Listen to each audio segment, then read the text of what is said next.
Ito nga bang si Calvin Abueva ay papunta na dito sa San Miguel Beer kapalit nitong si Jeron Teng. Na-impress daw ang SMC dito sa nilaro ni Abueva sa Northport Batang Pier. Hindi lang dito sa unang game na yan. Kung hindi overall, maganda raw talaga ang pinapakita nitong si Calvin Abueva. At marami nagsasabi na mukhang ito si Abueva ay babalik na dito sa SMC dahil na-impress talaga ang management dito sa kanyang performance. Kaya nga kung sakasakali na babalik talaga ito si Abueva, magiging isa siya talaga doon sa tinatawag natin na assets para sa San Miguel. At sino naman kaya ang kapalit?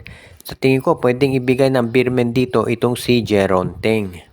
Alam natin na itong si Jeron Teng mahusay na player naman yan at mas bata ito kay Abueva. Kaya hindi naman masasabi na malulugi ang Titan Ultra dito. Baka nga sabihin ng ang madugi dito San Miguel dahil matanda na si Calvin. Pero sa panig ng SMB, ang gusto naman yan palagi ay yung win now. Manalo na sila ngayon kaya hindi magiging issue dito yung edad ni Abueva. At sa tingin ko okay na kung makuha ng San Miguel si Abueva kapalit ni Jeron Teng. Basta ang kinakailangan kasi ng San Miguel yung rebounder at mahusay sa depensa at nababagay nga dyan ito si Calvin Abueva. Alam naman natin yung motor ni Abueva walang katulad dyan sa PBA. At grabeng kombinasyon si CJ Perez at Calvin Abueva kung sakasakali. At yan ang dahilan kung ba't maraming naniniwala na bagay sa San Miguel si Calvin Abueva kung sakasakali na matuloy nga ang nabanggit na trade.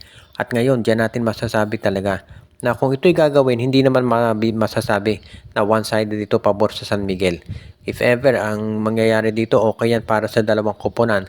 At kung ikaw naman ang Beerman, dapat ito ng pagkakataon para magamit mo ng mabuti si Calvin Abueva pag napunta doon sa kanilang lineup.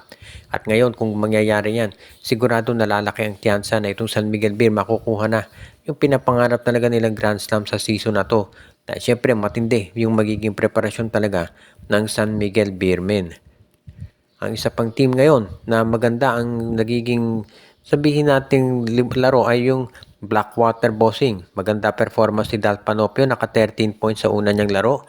At ito si Christian David, naka 24-7 yan, 24.7 rebounds. At wala pa doon si Cedric Barefield nung tinambakan nila Terra Firma. Of course, alam din natin na maganda yung magiging laro nito, lalo na kung babalik na si Barefield. Ang magiging question na lang palagi dito sa Blackwater ay kung mananatili dyan yung mga players na yan. Dahil patagal nang napapabalita na itong si Christian David at si Cedric Barefield ay eventually ay aanihin niya ng TNT o kaya Meralco.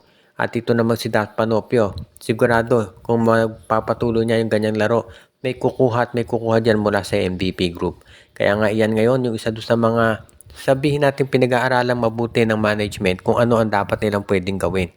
Kasi sa tingin ko hindi naman magiging problema yan para dito sa Blackwater yung pag-retain sa mga nabanggit na player kung talagang seryoso sila. Pero syempre kung ikaw naman ang Blackwater, ang tanong dyan ay kung talaga bang seryoso sila na mananalo.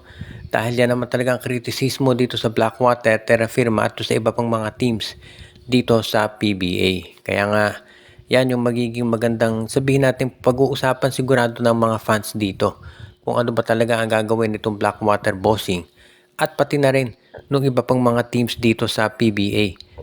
So as of now, maganda ang pinapakita ng Blackwater kaya hindi na siguro dapat pa na maka-question unless bigla nilang i-trade yung mga top players nila. Yan, pwede nang pag-usapan yan ng mga fans. Pero sa ngayon, mukhang okay ang pinapakita ng Blackwater at bigyan natin ng credit si Jeffrey Cariaso dahil maganda ang nagiging handling niya sa mga nabanggit na players. At good news yan para doon sa mga fans ng PBA na gustong makakita ng talagang magandang performance mula dito sa mga teams ngayon.